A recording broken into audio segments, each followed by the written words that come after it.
Assalamualaikum warahmatullahi wabarakatuh. Kami kelompok 3 dari 12 IPS 2 akan membahas tentang dampak ketimpangan sosial. Saya Trias Mahira selaku moderator.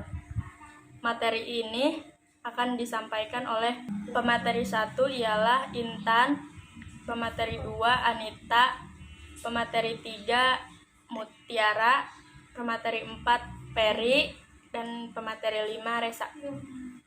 Langsung saja dampak pertama akan dibawakan oleh Intan. Ketimpangan sosial pada suatu negara dapat ditandai dengan tingginya masyarakat miskin dan menganggur karena tidak tersedianya golongan pekerjaan. Oleh karena itu, pendapatan masyarakat menjadi rendah dan daya beli menjadi rendah. Dampak yang kedua akan dibawakan oleh Anita Rahmawati. Yang kedua, timbulnya kecemburuan sosial. Masyarakat yang miskin dan menganggur dengan penghasilan dan daya beli yang minim tersebut akan mulai membandingkan keadaan mereka dengan keadaan masyarakat menengah atau bahkan kaya. Perasaan cemburu ini dapat mengarah ke masalah yang lebih serius, bahkan mengancam persatuan dan kesatuan bangsa. Dampak yang ketiga oleh Mutiara Sapahatu. Dampak yang ketiga yaitu melemahnya jiwa wirausaha. Melemahnya jiwa wirausaha dapat mengganggu perkembangan perekonomian bangsa, sebab pengembangannya membutuhkan kemampuan dana, tenaga, manajemen, dan peluang berusaha, termasuk pasar. Dalam hal ini membutuhkan sikap mental yang ulet, cerdas, jujur, kreatif, serta pandai mencari dan memanfaatkan peluang. Jadi, jika ketimpangan sosial dapat melemahkan jiwa kewirausahaan, maka pembangunan di suatu negara akan terganggu. Contohnya, masyarakat yang takut berwirausaha biasanya melakukan jalan pintas dengan cara mengikuti undian berhadiah dan investasi yang ilegal. Hal ini menyebabkan kemiskinan.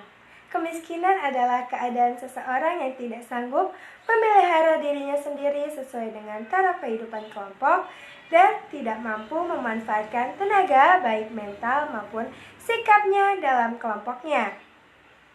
Contoh, adanya masyarakat yang buta huruf dan balita yang mengalami gizi buruk.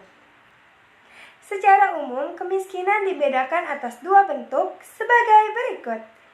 Yang pertama, kemiskinan yang bersifat alamiah ataupun kultural, yaitu kemiskinan yang disebabkan oleh individu itu sendiri.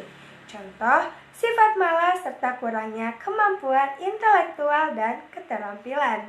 Yang kedua, kemiskinan yang bersifat struktural, yaitu akibat sistem dan struktur yang ada. Contoh, pajak yang tinggi disebabkan oleh kebijakan pemerintah. Hal ini juga memicu adanya kemerosotan moral. Kemerosotan moral muncul akibat dari ketimpangan sosial yang tidak hanya dilakukan oleh kelompok masyarakat yang mampu, tetapi juga kelompok masyarakat yang mampu yang dipicu oleh berkembangnya sikap individualistis dan materialistis. Kemerosotan moral yang terjadi dalam kelompok masyarakat yang mampu yaitu sikap kurang peduli terhadap sesama dan menganggap masyarakat marginal sebagai alat untuk memuaskan keinginan. Hal itu dikarenakan karena mereka menganggap uang dan kekuasaan adalah segala-galanya yang bisa membeli segala yang diinginkan.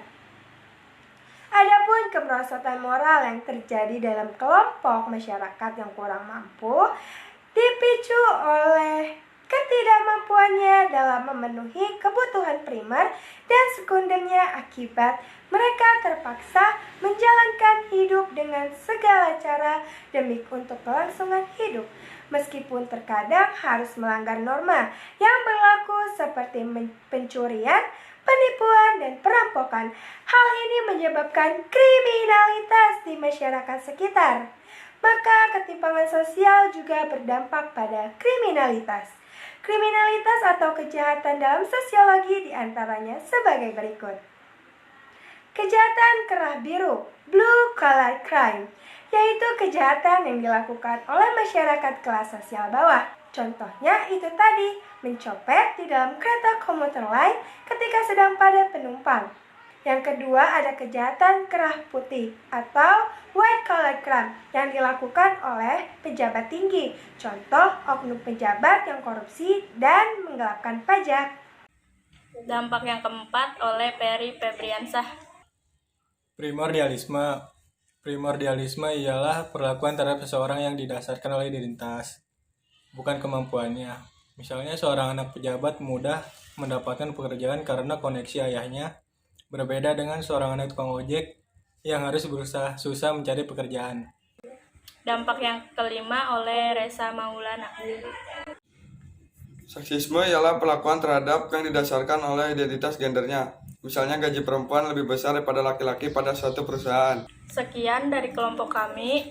Kurang lebihnya mohon maaf. Bila ada yang ingin bertanya, dipersilakan. Wassalamualaikum warahmatullahi wabarakatuh.